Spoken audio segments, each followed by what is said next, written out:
Shalom Bapak Ibu Saudara yang dikasihi Tuhan.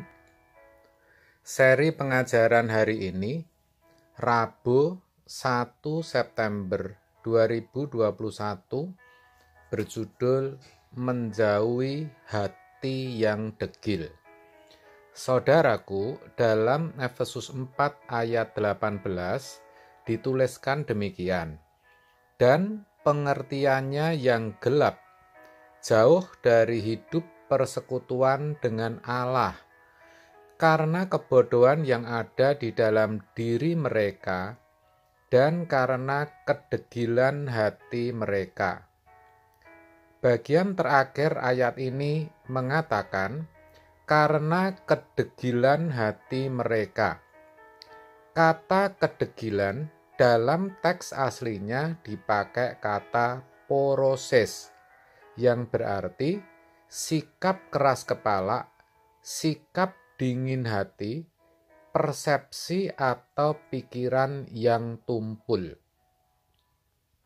Orang yang degil hatinya dikatakan dalam ayat tadi memiliki pengertian yang gelap. Maksudnya tidak bisa mengerti akan kehendak Allah. Hal itu terjadi karena hidupnya jauh dari persekutuan dengan Allah, tidak memiliki jam-jam doa yang patut, dan juga tidak punya kerinduan untuk menggumuli firman. Itulah yang membuat hatinya tumpul, tegar tengkuk, dan keras kepala. Dikatakan orang seperti ini sebagai orang bodoh. Kalau pikiran seseorang itu tumpul, pasti tidak bisa mengerti kehendak Allah, dan itu akan bisa terlihat dari perbuatan dan cara hidupnya. Terkait akan hal itu, Paulus menuliskan di ayat selanjutnya.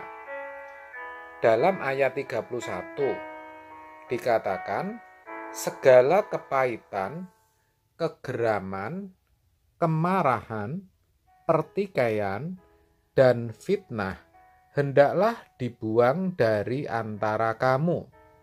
Demikian pula segala kejahatan. Jadi, orang yang menyimpan kepahitan, memendam kemarahan, sukanya bertengkar, memusuhi orang lain tanpa alasan yang jelas, suka memfitnah, menjelek-jelekan orang, membicarakan orang lain dengan maksud jahat, memiliki maksud atau niat yang terselubung, semua itu cermin dari hati yang degil.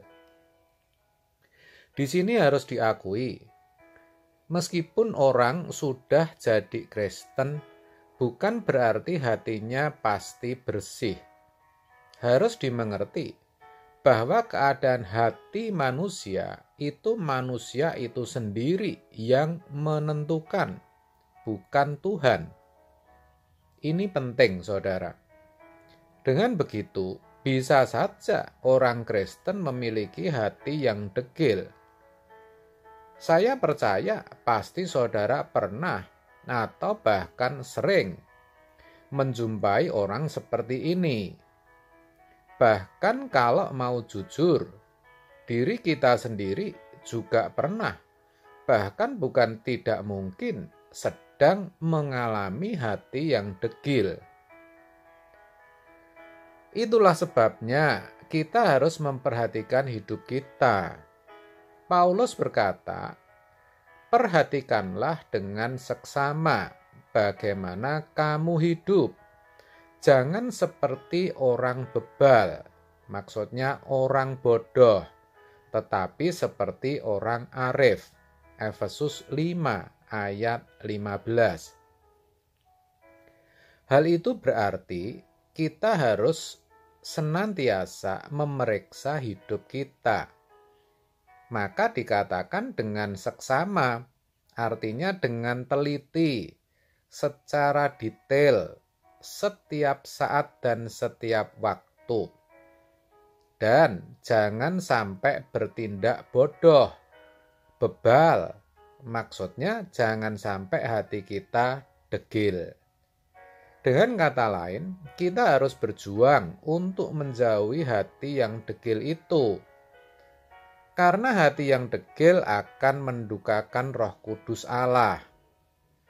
Penulis Amsal juga mengingatkan agar kita bisa menjaga hati dengan penuh kewaspadaan.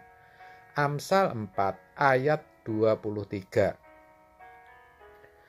Kalau kita perhatikan penjelasan tadi, saudara, hati yang degil itu tidak selalu menyangkut perbuatan yang jelas-jelas jahat, tetapi juga menyangkut hal-hal sepele juga, seperti membicarakan orang lain dengan sembunyi-sembunyi, menjauhi persekutuan dengan Allah, dan sebagainya. Itu artinya siapapun kita, kalau tidak memeriksa betul hidup kita, bisa jadi hati kita juga degil dan kita tidak menyadarinya. Itu bahayanya. Padahal orang yang hatinya degil tidak akan beroleh bagian dalam kerajaan surga. 1 Korintus 6 ayat 9-10 mengatakan, atau tidak tahukah kamu bahwa orang-orang yang tidak adil tidak akan mendapat bagian dalam kerajaan Allah? Janganlah sesat. Orang cabul, penyembah berhala, orang berzina, banci, orang pemburit, pencuri, orang kikir, pemabuk, pemfitnah, dan penipu tidak akan mendapat bagian dalam kerajaan Allah. Sebab itu, mari saudaraku, dengan sadar dan tekad yang bulat, saya ajak agar kita bisa menjauhi kedegilan hati dengan terus tekun memeriksa setiap kebiasaan hidup kita, atau kita akan terpisah dari Allah selama-lamanya. Amin. Tuhan Yesus memberkati.